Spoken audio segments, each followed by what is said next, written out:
Hello, and welcome back to our Alfatron DSP video series.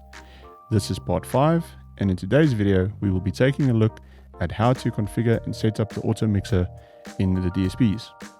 Now, if you have not done so already, please remember to like and subscribe our Alfatron channel, and be sure to review or view our parts 1 through 4 in our DSP series if you have not seen them already. Now, without further ado, let's have a look at the AutoMixer. So currently, you'll see I am connected through the DSP, and you'll see that I'm speaking here on microphone number 1. You'll also see that microphone 2 is active, so I've got 2 microphones set up here in the studio. And basically at the moment, just to start off on a blank canvas, I'm just routing my USB output from my computer back into my audio system, and I am routing input 1 and input 2 into my USB output of my DSP. So that allows me to now be able to also then record the session directly from the DSP. Now, so that's the basics of our routing. So now if I look at the AutoMixer, you'll see the AutoMixer is not in the chain at the moment, and as I mentioned in the matrix, it's not routed in the chain at the moment. So let's quickly just set up the basics of the AutoMixer, and then we'll actually activate it inside the matrix. So to activate the microphones into the AutoMixer, first thing we want to do is we want to switch them on in the AutoMixer. So by clicking the AutoMix button for each of the microphone channels that we want to engage in the AutoMixer, that will then activate those channels inside the AutoMixer, and they'll be part of the AutoMixer algorithm. Any channels that we ignore, that we don't set up, they will be ignored by the AutoMixer. Secondly, we also need to remember to switch on the AutoMixer. Otherwise, you've routed it, but the AutoMixer is not actually functioning. And you'll see here from the center screen, the gain sharing AutoMixer here is not highlighted. It's basically grayed out. The moment we activate our mixer, you'll firstly see, number 1, we are getting some signal on the AutoMixer. And if we go back to the home page, you'll also see that we are now getting a green block to show that the AutoMixer has been engaged and is actually switched on. Now, because currently we are not routing from the output of the AutoMixer, now remember when we spoke about routing in part 4, we basically now need to route our AutoMixer to our USB, because otherwise it's being bypassed, because we are currently routing microphone 1 and microphone 2 directly to the USB. Now, in order to do that, I need to engage the AutoMixer here and disengage them, or turn off the 2 cross points for inputs 1 and inputs 2. So I'm going to go ahead and do that. And if I do that, you'll obviously lose my audio for 1 second. So I'm going to just disengage the input 1 and 2 and activate the AutoMixer. And there we go. Now what you are listening to is my audio coming directly through the AutoMixer. And from the AutoMixer, then it's going out on the USB. Now, let's look at some of the settings. There's a couple of settings here in the actual channel itself. You can see your channel gain. This is basically just the AutoMixer's channel gain up and down. And as I adjust the level, you'll be able to hear that it would make a slight difference. And I also have a priority setting. Now, the priority setting is there so that you can engage a specific microphone channel or a specific microphone, let's say for instance in a podium position, to have a higher priority in the AutoMixer than some of the other channels. But the default is priority level 5, priority level 1 is the highest, and priority level 10 on the other side would be the lowest priority level. You also have a mute here, which once I engage the mute, you would not be able to hear my microphone from there. So this mute then mutes this channel inside the AutoMixer. On the right hand side, we have some global settings for the AutoMixer. The first one is, let's call it a makeup gain. So you can actually increase the gain here. So if I increase it by 3 dBs, you'll hear that my microphone has become a little bit louder.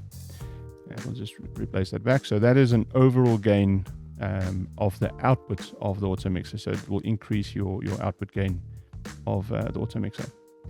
Second control here is the slope. The slope basically controls the relationship between the auto mixing function or the gain sharing auto mixing function, and I'll show you that in practice in just a moment. So again, 2 is the default, the lowest would be 1, and the highest would be 3. And you'll see some changes taking place here as I make those adjustments, but we'll look at that in just a moment as well. Then we have a response time, which just means how quickly the AutoMixer responds to any incoming signal. So if I would increase this, you'll see that it's become a little bit slower in response. So you can see it takes a little bit longer. It takes about 1/800th of a second now to engage and disengage. Again, the default being very, very quickly on 5 milliseconds. Then lastly, we have a global mute for the AutoMixer. Again, if I mute it here, then it will mute my output of the AutoMixer, which is now routed into my matrix. And then, as I mentioned, that's your on-off switch to enable or disable the AutoMixer completely. Okay, so as I mentioned, I've got 2 mics here, and we mentioned this is an AutoMixer, but it is more specifically referred to as a gain sharing AutoMixer. Now, the gain sharing AutoMixer looks at your total capacity of gain over all your microphones that's engaged in AutoMixer, and it will basically sort of reduce unused microphones gain so that they don't interfere necessarily with what signal is being passed through by the AutoMixer. So it always looks at the highest priority gain and applies or it at least does a gain reduction of the other channels that are not prioritized or getting the stronger signal level.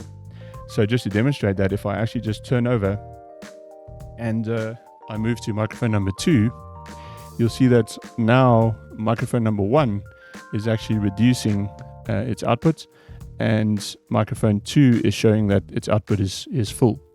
Now I'm still getting signal on both, but because microphone 2 is now receiving more signal, it is prioritized microphone 2 and reducing microphone 1. Again, if I move back, you'll see the opposite taking place. Now the slope controls the ratio between the microphones in terms of how much gain gets applied and how the gain is spread or reduced over all the channels. Now if I move my slope to position number 1, then my ratio is essentially 1:1, and you'll see that there's no change or no effect being done on the microphones because the AutoMixer is essentially off. So there's no relationship difference between gain. Gain is just applied over all microphones all the time. But the moment I start increasing my gain slightly, you'll see that it will then start having an effect again. Similarly, if I apply my slope to the highest level, which is 3, you'll see that there's a lot more gain reduction taking place on microphone number 2. And again, if I move across to microphone number 2, you'll see the same thing happen, and microphone 1 will get reduced quite drastically by the change in the slope function. So if we just move that back to the value of 2, value 2, and I move back to microphone 1, then again, we basically just sharing 50% of the gain load to each microphone that gets activated.